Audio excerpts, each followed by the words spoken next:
उत्तराखंड विधानसभा के बजट सत्र का तीसरा दिन सदन में पेश होगा आम बजट। वित्त मंत्री प्रेमचंद अग्रवाल करेंगे बजट पेश। कांग्रेस पार्टी आज करेगी विधानसभा का घेराव। यूसीसी के लिव इन रिलेशनशिप के प्रावधान को लेकर करेगी विरोध। करण माहरा और ज्योति रौतेला के नेतृत्व में होगा कार्यक्रम। हिमालयी क्षेत्र में वेस्टर्न डिस्टर्बेंस सक्रिय। बदलते मौसम के साथ ओली में हुई बर्फबारी। तापमान में भी भारी गिरावट दर्ज।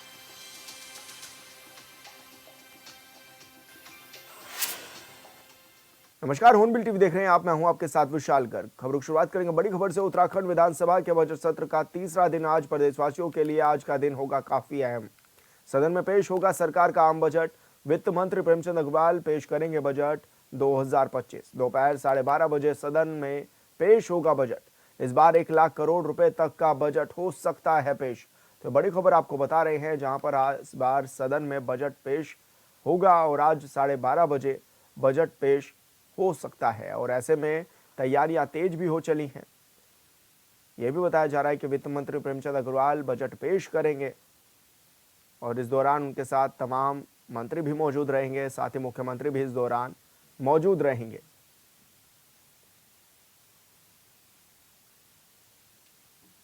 कांग्रेस पार्टी आज करेगी विधानसभा का घेराव। तो ये बड़ी खबर आपको बता रहे हैं, जहां पर विधानसभा का घेराव आज कांग्रेस पार्टी करेगी। होटल हिम पैलेस से विधानसभा के लिए करेंगे कूच। यूसीसी के लिव इन रिलेशनशिप के प्रावधान को लेकर करेंगे विरोध। जन विरोधी नीतियों के विरोध में सरकार को भी घेरने का करेंगे काम। वरिष्ठ नेता और कार्यकर्ता करेंगे प्रतिभाग। करण माहरा और ज्योति रौतेला के नेतृत्व में होगा कार्यक्रम। तो ये बड़ी खबर आपको बता रहे हैं, जहां पर यूसीसी के लिव इन रिलेशनशिप के प्रावधान को लेकर आज कांग्रेस विरोध भी करेगी। सड़कों पर आज कांग्रेस उतरेगी और इस दौरान हल्ला बोलेगी।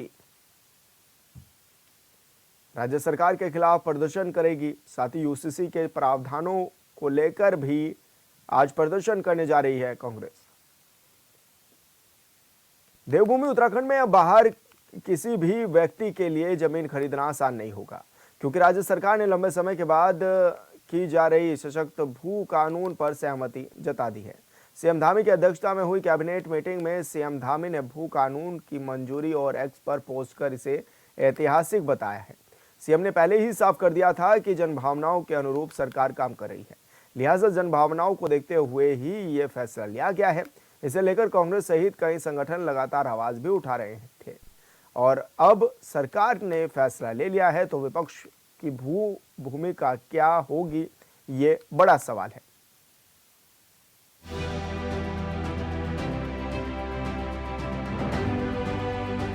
जनभावनाओं के अनुरूप माननीय धामी जी हमेशा काम करते रही है। उत्तराखंड के सीएम पुष्कर सिंह धामी ने सख्त नकल विरोधी कानून यूसीसी सहित कई बड़े निर्णय के बाद अब भू कानून को लेकर बड़ा फैसला लिया है, जिसकी चर्चा तेज है। सीएम धामी ने एक्स पर पोस्ट किया, जिसमें उन्होंने लिखा कि प्रदेश की जनता की लंबे समय से उठ रही मांग और उनकी भावनाओं का पूरी तरह सम्मान करते हुए कैबिनेट ने सख्त भू कानून को मंजूरी दे दी है। यह ऐतिहासिक कदम राज्य के संसाधनों, सांस्कृतिक धरोहर और नागरिकों के अधिकारों की रक्षा करेगा। साथ ही प्रदेश की मूल पहचान को बनाए रखने में एक महत्वपूर्ण भूमिका निभाएगा। आगे सीएम लिखते हैं, हमारी सरकार जनता के हितों के प्रति पूरी तरह से प्रतिबद्ध है और हम कभी भी उनके विश्वास को टूटने नहीं देंगे। इस निर्णय से यह स्पष्ट हो जाता है कि हम अपने राज्य और संस्कृति की रक्षा के लिए हर संभव प्रयास करेंगे। निश्चित तौर पर यह कानून प्रदेश के मूल स्वरूप को बनाए रखने में भी सहायक सिद्ध होगा।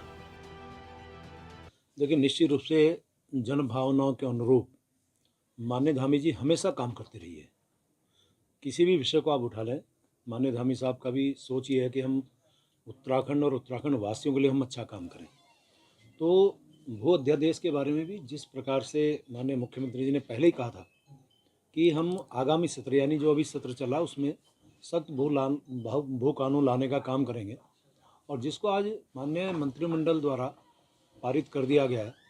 और मैं समझता हूँ कि जब ये कल टेबल होगा या जब भी टेबल होगा, क्योंकि उसके बाद ही इसमें बहुत सी जानकारी मिलेंगी, लेकिन ये तय है कि सरकार की जो मंशा थी जनभावना के अनुरूप उसको लाने का काम किया है। धामी कैबिनेट ने भू कानून को मंजूरी दे दी है। वित्त मंत्री प्रेमचंद अग्रवाल के मुताबिक सरकार इस कानून को बजट सत्र में पेश करेगी। इससे पहले भू कानून को लेकर सदन के पहले दिन ही कई संगठनों के लोगों ने विरोध प्रदर्शन किया था। उत्तराखंड में लंबे समय से इस कानून की मांग उठ रही थी और लगातार विरोध प्रदर्शन भी हो रहे थे। लोग उत्तराखंड में एक सशक्त वो कानून लाए जाने की मांग कर रहे थे। वो कानून को लेकर न सिर्फ बड़े बड़े प्रदर्शन और जनसभाएं हुई, बल्कि कई बार रैलियां भी निकाली गई। मुख्यमंत्री पुष्कर सिंह धामी ने साल 2024 के सितंबर महीने में प्रेस कॉन्फ्रेंस कर इस बात का खुलासा किया था कि वह एक सख्त कानून लेकर आएंगे, जिससे उत्तराखंड के पहाड़ों की जमीन की हो रही बेलगाम खरीद फरोख्त पर रोक लगाई जा सके। और अब सरकार ने इसे लेकर निर्णय भी ले लिया है। ये 2000 से पहले कभी हजार के लोगों ने सोचा था कि कभी इधर स्कूल बनेगा जिसमें हजारों करोड़ रुपए का निवेश होगा और लाखों लोग नौकरी करेंगे, और जहां आसपास के गांव के लोग अपने छोटे छोटे एक एक कमरे में 10-10, 20 लोगों को रखे हुए हों। कितना यहाँ परिवर्तन हुआ आर्थिक दृष्टि से। तो मुझे लगता है कि यदि देखा जाए तो उत्तराखंड बहुत समृद्ध है। जो ये कानून लाए और जो विचार किया जा रहा है, जो नियोजन के दृष्टि है, वो निश्चित रूप में इस राज्य को बहुत अच्छा बनेगा। निश्चित रूप में इस पे भू माफियों पर बिल्कुल नकेल कसी जाएगी। उस वक्त में सीएम पुष्कर सिंह धामी ने इस बात पर ज्यादा जोर दिया था कि जिन लोगों ने राज्य में जिस उद्देश्य के लिए जमीन ली है, मगर वह उद्देश्य पूरा नहीं किया गया है, लिहाजा वह जमीन सरकार में निहित हो जाएगी। सरकार ने जिलाधिकारी को ऐसे लोगों के विवरण तैयार करने के निर्देश दिए थे जिन्होंने उत्तराखंड में पर्यटन, उद्योग, शिक्षण संस्थान जैसी गतिविधियों के लिए अनुमति लेकर जमीनें खरीदी, लेकिन उसका उपयोग इसके लिए नहीं किया गया। सीएम के आदेश के बाद उस वक्त कई लोगों पर कार्रवाई भी की गई थी, जिसमें फिल्म अभिनेता से लेकर बिजनेसमैन तक शामिल थे। देखिए, सबसे पहले तो मैं आज अपने प्रदेश के युवा मुख्यमंत्री पुष्कर सिंह धामी जी का और कैबिनेट के सभी साथियों का अभिनंदन करता हूँ, आभार व्यक्त करता हूँ। आज जन भावनाओं के अनुरूप जो यहाँ की जनता की मांग थी, वो भू कानून कैबिनेट ने आज पास किया है, जिसमें उधम सिंह नगर हरिद्वार को छोड़कर 11 जिलों में कोई भी बाहरी व्यक्ति भूमि नहीं खरीद सकता है। पहले 12.5 एकड़ तक भूमि खरीदने की परमिशन होती थी, जिसको समाप्त कर दिया गया है। वो कानून में क्या प्रावधान है यह पूरी तरह से सामने नहीं आया है, लेकिन अब तक जो जानकारी सामने आई है, इसके मुताबिक त्रिवेंद्र रावत सरकार यानी 2018 के सभी प्रावधान निरस्त कर दिए गए हैं। हरिद्वार और उधम सिंह नगर को छोड़कर 11 जनपदों में राज्य के बाहर के व्यक्ति हॉर्टिकल्चर और एग्रीकल्चर की लैंड नहीं खरीद पाएंगे। पहाड़ों पर चकबंदी और बंदोबस्ती होगी। जमीनों की खरीदारी के लिए अब जिलाधिकारी अनुमति नहीं दे पाएंगे। प्रदेश में जमीन खरीद के लिए एक पोर्टल तैयार किया जाएगा और उसी पोर्टल में राज्य के बाहर के लोगों की 1 इंच जमीन खरीद का भी जवाब होगा। कोई व्यक्ति भूमि खरीदता है तो उसको डीएम को अधिकार था कि वो परमिशन दे सकता था, उसको समाप्त, डीएम की पावर को समाप्त कर दिया है। अगर कोई व्यक्ति खरीदेगा तो उसे शासन से अनुमति लेनी पड़ेगी। और वहीं जो अपने निजी आवास के लिए 250 मीटर जमीन खरीदना चाहता है तो उसको एक सबक देना होगा कि वो अपने व्यक्तिगत उपयोग के लिए खरीद रहा है, मतलब किसी बिजनेस के लिए नहीं खरीद रहा है। आज ये हमारी कैबिनेट ने पास किया है। इतना ही नहीं, जमीन खरीदने के लिए राज्य के बाहर के लोगों के लिए शपथ पत्र अनिवार्य होगा। सभी डीएम को नियमित रूप से राजस्व परिषद और शासन को सभी जमीनों की खरीद की रिपोर्ट देनी होगी। नगर निकाय सीमा के अंतर्गत जमीनों के तय भू उपयोग के अंतर्गत ही प्रयोग कर पाएंगे। जमीन का इस्तेमाल अगर नियमों से हटकर किया गया तो उसे सरकार में निहित कर दिया जाएगा। दावा है कि कानून से उत्तराखंड में बाहरी लोगों की तरफ से अंधाधुंध भूमि खरीद पर रोक लगेगी। पहाड़ी क्षेत्रों में भूमि का बेहतर प्रबंधन होगा, जिससे राज्य के निवासियों को अधिक लाभ मिलेगा। भूमि की कीमतों में अप्राकृतिक बढ़ोतरी पर नियंत्रण रहेगा और राज्य के मूल निवासियों को भूमि खरीदने में सहूलियत होगी। सरकार को भूमि खरीद बिक्री पर अधिक नियंत्रण प्राप्त होगा, जिससे अनियमितताओं पर रोक लगेगी। उत्तराखंड पहाड़ी राज्य है। यहाँ प्रत्येक वर्ष हजारों लाखों की संख्या में लोग परिवार या दोस्तों के साथ घूमने के लिए या पूजा पाठ के लिए आते हैं। यहाँ की शांत वादियों में जाने के बाद ज्यादातर लोग यहीं बसने की सोच रखते हैं। पहले के प्रावधानों में उत्तराखंड में नगर निकाय क्षेत्र से बाहर यानी ग्रामीण क्षेत्र में 250 वर्ग मीटर भूमि बिना अनुमति खरीदी जा सकती है, लेकिन कई लोगों ने अपने ही परिवार के सदस्यों के नाम से जमीनें खरीद ली। इसके बाद लगातार भू कानून की मांग उठ रही थी। मुख्यमंत्री पुष्कर सिंह धामी ने बुधवार को कैबिनेट बैठक में सख्त भू कानून पर मोहर लगा दी है। जो आज सशक्त भू कानून की बात भारतीय जनता पार्टी की सरकार कह रही है, कर रही, कैबिनेट में प्रस्तुत किया जा रहा है, आ, आप पिछले वर्षों के भू कानून के संदर्भ में संबंधी जो कानून है, जिस तरह से इसके साथ छेड़छाड़ की गई है भारतीय जनता पार्टी की सरकार द्वारा, लगातार जब श्रद्धेय नारायण दत्त तिवारी जी 2002 में मुख्यमंत्री बने तो उन्होंने 500 गज 500 फीट की अनुमति दी गई थी। उसके बाद जब प्रदेश के मुख्यमंत्री भवन चंद्र खंडूरी जी बने, उन्होंने 250 फीट की अनुमति दी बाहरी लोगों को। लेकिन उसके बाद लगातार वो कानूनों में संशोधन होते रहे और 2018 में और 2022 के बाद लगातार संशोधन किए गए हैं। नेता प्रतिपक्ष यशपाल आर्य का कहना है कि एनडी तिवारी की सरकार में सख्त वो कानून था जिसे समय समय पर संशोधन किया गया, जिसकी वजह से बाहरी लोगों ने यहाँ जमीनें खरीदी। सख्त वो कानून में कितना बदलाव आएगा ये आगे की बात है, लेकिन इतना तो साफ है कि अगर कानून में कड़े प्रावधान किए गए हैं तो पहाड़ों में किसी के लिए भी जमीन खरीदना अब आसान नहीं होगा। Bureau report, hornbill TV. Uttarakhand की धामी सरकार ने भू कानून को पास कर राज्य में एक नया इतिहास रच दिया है, जिसके बाद राजनीतिक प्रतिक्रियाएं भी आनी शुरू हो गई हैं। पूर्व मुख्यमंत्री रमेश पोखरियाल निशंक ने इसे भू माफियाओं पर लगाम कसने के लिए एक बड़ा बेहतर कानून बताया है। उन्होंने कहा है कि इस कानून के बाद राज्य में बेदर्दी तौर पर खरीदी जाने वाली जमीनों और भू माफियाओं पर लगाम लगेगी और बाहर के लोगों का राज्य में बेदर्दी जमीन खरीदने का सिलसिला भी रुक जाएगा।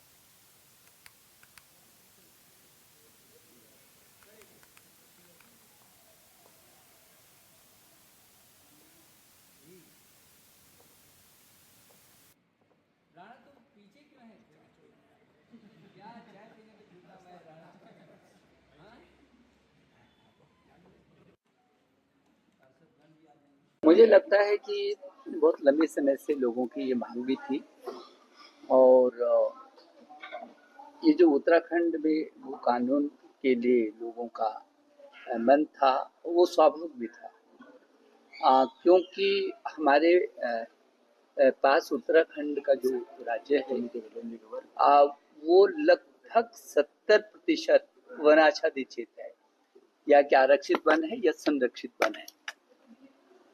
अब जो 30% की जो जमीन है उसी में हमारा शहर है, उसी में हमारे गांव है, उसी में मकान है, दुकान है। तो वो जो 30% भूमि है उसको संरक्षित बचाए रखने की हमारे पास बड़ी चुनौती है।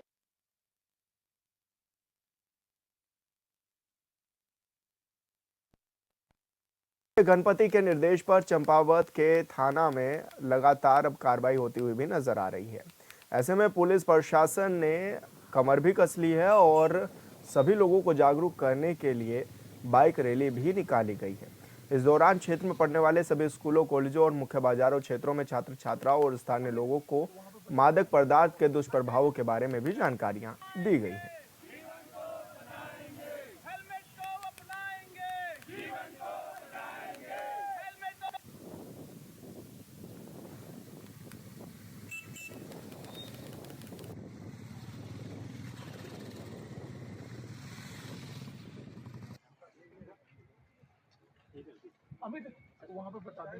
मैं सबसे बड़ी बात तो ये कहना चाहता हूँ, जो हमारे माननीय मुख्यमंत्री श्री पुष्कर सिंह धामी जी, जिनने ये मुहिम छेड़ी है कि उत्तराखंड को नशा मुक्त प्रदेश बनाना है, तो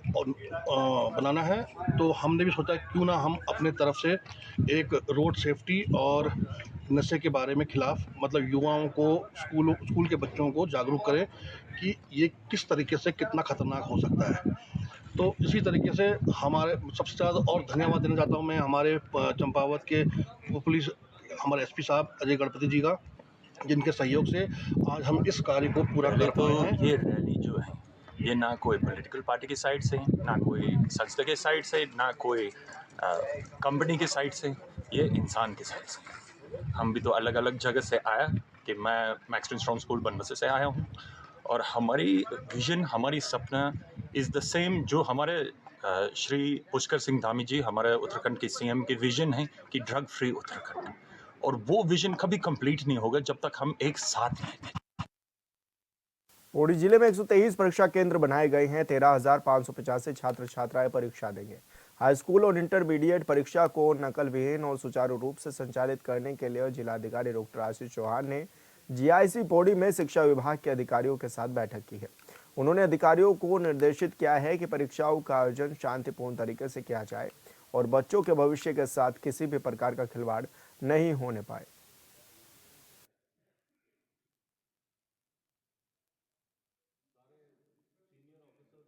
में 123 सेंटर जो हमारे हैं उनकी आज एक मीटिंग थी सेंटर सुपरिटेंडेंट्स और डिफरेंट डिपार्टमेंट्स की, जिसमें बीडीओज भी सेक्टर मजिस्ट्रेट के तौर पे थे और बीईओज और पुलिस के द्वारा भी पार्टिसिपेट किया गया। इसमें हमारे द्वारा पारदर्शी तरीके से नकल के बिना एग्ज़ाम की शुचिता या सैंक्टिटी को बनाए रखते हुए जो प्रॉपर तरीके से एग्ज़ाम कंडक्ट कराए जाने संबंध में ज़रूरी निर्देश सभी को दिए गए और जो प्रिकॉशंस पुलिस के लेवल पे भी रखे जाने उसके लिए भी डायरेक्शंस दिए गए। संवेदनशील और अति संवेदनशील विद्यालयों की संख्या 0 है जनपद में और लास्ट 2 सालों से यहाँ पर नकल का कोई केस भी पकड़ा नहीं गया। तो अभी तक की स्थिति में हम बेहतर तरीके से एग्जाम्स करवाते हैं। विजिलेंस की ट्रैप टीम ने रुड़की चकबंदी कार्यालय में तैनात कानूनगो कृष्णपाल को 2,000 रुपए की रिश्वत लेते हुए रंगे हाथ गिरफ्तार कर लिया है। इसके बाद टीम ने कृष्णपाल से बंद कमरे में करीब 6 घंटे तक की पूछताछ भी की है। पीड़ित ने बताया कि उसके भाई की मौत के बाद विरासत में मिली कृषि भूमि पर उसके ताऊ पक्ष का अवैध कब्जा है। इस मामले में उसकी भतीजी ने अपने हिस्से के बंटवारे के लिए बंदोबस्त चकबंदी अधिकारी के समक्ष एक मामला दायर किया था।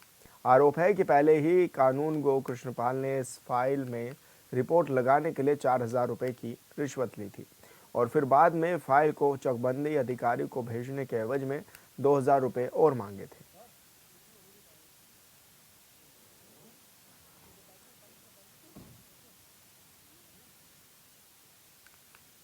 उत्तराखंड में मौसम का मिजाज बदल गया है। बता दें कि मौसम विभाग ने पूर्वानुमान जताया था कि पश्चिम विक्षोभ के सक्रिय होने के चलते उत्तराखंड में 19 फरवरी की रात से मौसम बदलना शुरू हो जाएगा, जबकि 20 फरवरी तक रुक रुक कर बारिश होती रहेगी। हालांकि 21 फरवरी को दोपहर बाद मौसम साफ रहेगा। वहीं आज मैदानी इलाकों में बूंदाबांदी के साथ ही पहाड़ी क्षेत्रों में भी बर्फबारी हो रही है।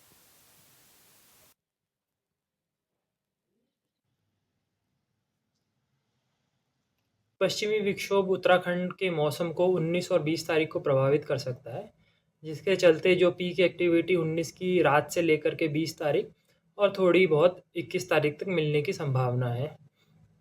इसमें 19 तारीख को उत्तराखंड के उत्तरकाशी, चमोली, पिथौरागढ़ या गढ़वाल में, देहरादून, टिहरी और हरिद्वार जनपद में कहीं कहीं बहुत हल्की से हल्की वर्षा मिलने की संभावना है और 3200 या 3300 मीटर से अधिक ऊंचाई वाले क्षेत्रों में बर्फबारी मिल सकती है। इसमें जो पीक एक्टिविटी 20 तारीख को है, तो 20 तारीख को उत्तराखंड में अनेक स्थानों पर हल्की से मध्यम वर्षा और बर्फबारी मिलने की संभावना है। 2800 मीटर या उससे अधिक ऊंचाई वाले जो क्षेत्र हैं वहाँ पर बर्फबारी मिल सकती है।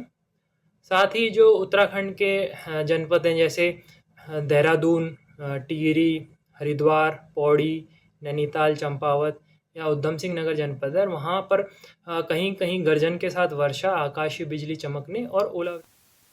पहाड़ों में आज एक बार फिर मौसम का मिजाज बदलने से बारिश और बर्फबारी का दौर शुरू हो गया है। मौसम विज्ञान केंद्र के मुताबिक एक बार फिर से हिमालय क्षेत्र में वेस्टर्न डिस्टर्बेंस सक्रिय हो गया है, जिसका असर शुक्रवार तक रहने की संभावना जताई गई है। तो वहीं आज 7 जिलों में बारिश के साथ ही 2800 मीटर से ज़्यादा ऊंचाई वाले हिस्सों में हिमपात की भी संभावना जताई गई है। यह पूर्व अनुमान फिलहाल चमोली के उच्च हिमालय क्षेत्रों में सटीक साबित होता हुआ नजर आया। जिले के ऊंचाई वाले इलाकों में सुबह से ही बर्फबारी शुरू हो चुकी है और इसी के साथ बद्रीनाथ धाम समेत हेमकुंड साहिब में भी बर्फबारी देखी गई है।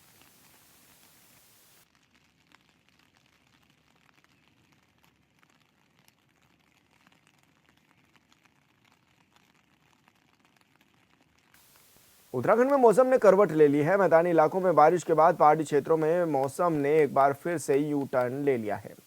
ऐसे में उत्तरकाशी के हरसिल, मुखबा, गंगोत्री, खरसाली में हल्की बर्फबारी भी देखने को मिली, जबकि जिला मुख्यालय में बादल भी छाए हुए हैं।